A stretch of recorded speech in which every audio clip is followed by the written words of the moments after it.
Back in the day, one of my favorite games to play on my PS2 was Time Splitters 2. If you've never heard of it or played it, you're missing out on a gem. This was a first-person shooter with a wacky cast of characters from all sorts of time periods. You would fight aliens and Elvis impersonators and a monkey, and I loved it. I spent hours and hours playing this game. There wasn't really any online multiplayer at this point, but it had a solid, at the time, CPU system. So playing by myself was never really boring, especially because this game had one extra thing to occupy my time: a custom map maker.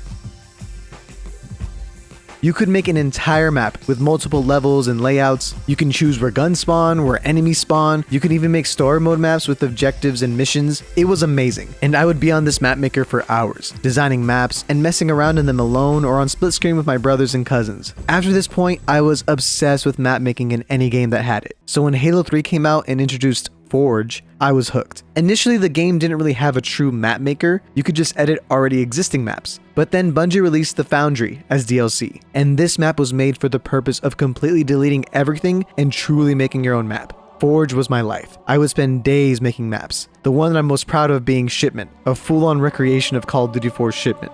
But there were a lot of really good maps made by a lot of cool people. What made this even better was that I could play these maps with my friends online. I could show off my map and people could download it, and I could download their custom maps. Bungie released a weekly page called Bungie's Favorites, where they would showcase their favorite custom maps that week. And the people they chose came up with incredible designs, with some being so good that Major League Gaming, or MLG, used them in professional tournaments. And Halo just kept improving upon Forge in future titles like Halo Reach, where they made an entire map dedicated to forging called Forge World.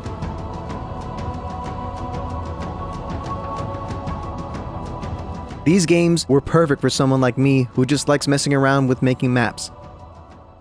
I couldn't find them, but when I was a lot younger, I used to scribble in composition notebooks, and I would actually design full-on maps while I'm at school, and then make maps when I got home. I was kind of addicted, I guess. The ability for us to create our own maps truly brought the community together, and created some of the best memories I had playing games. So let's fast forward to today. It's 2021, and the industry has changed drastically. Most of the biggest games are free to play, gaming is even more accessible than ever, and there's no custom map makers anymore. But why? Why aren't there map makers in games anymore?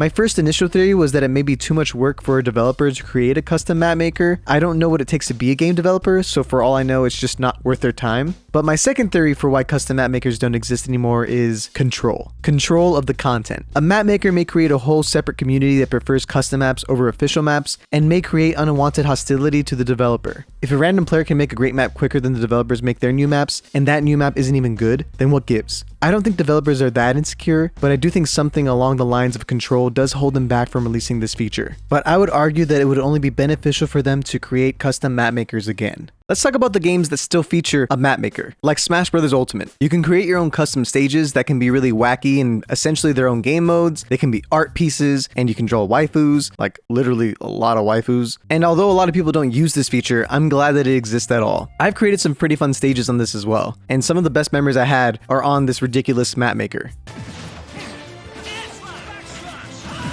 Or take a game like Super Mario Maker. The entire game is centered around the idea that you can create your own Mario levels. They can be simple, they can be extremely crazy, and little curbs can beat it. Seriously, this guy beats every level. But regardless, even a company like Nintendo is okay with letting people use their formula to make their own fun. So while Nintendo understands the importance of letting people be creative with their games, a lot of these other AAA titles completely neglect this. And it's unfortunate because, like I said, they could truly benefit from it. Let's take a game like Valorant, who at the time of recording this video has 5 maps. It's been out for almost a year now, and that's not a lot. The casual and competitive community could both benefit greatly from a map maker. Why? Well, the casuals can create maps for fun to mess around in, and the pros could create more maps for the competitive scene. Obviously, it wouldn't be that simple, but if MLG could do it 10 years ago, I could see some custom maps being tested in Valorant. Why not?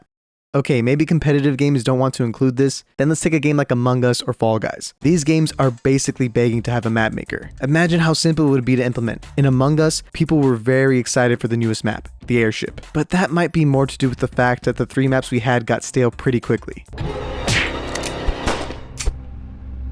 Modders have already made a bunch of custom game modes like the Sheriff mod or the Jester mod or Infection, and they're probably going to be able to mod a custom map maker on their own, but it would be better if everyone had access to this feature without downloading a bunch of mods with varying levels of sus attached to them. Or take a game like Fall Guys. If people can make their own races with their own little obstacles, this game's one main issue, the fact that the maps get old really quickly, would go away. You could have a whole game mode that just features community-made custom maps. It would be insane.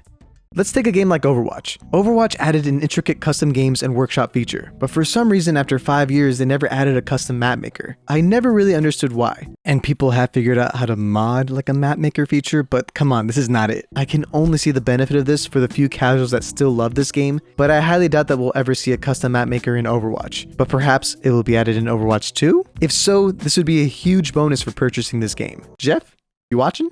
Imagine custom Apex Battle Royale maps. If Fortnite could do it and even featured people's maps in the main map, I don't see an excuse for why Apex doesn't even try. But macro, Apex had Forge and look what happened. Shut up. I see you typing that in the comments. It's not funny. Stop it. So far, the only AAA title that is coming out that heavily features a custom map maker will be Halo Infinite.